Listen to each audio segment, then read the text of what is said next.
uma? Sim. Uau. Bem, Bem.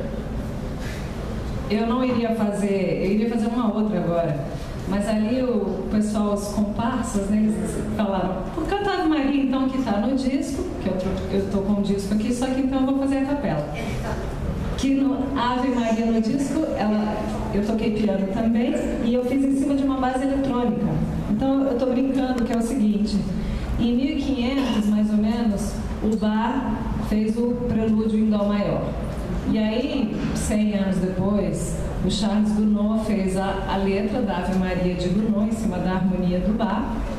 E agora, em 2013, eu brinquei e fiz uma base eletrônica, que está bem legal.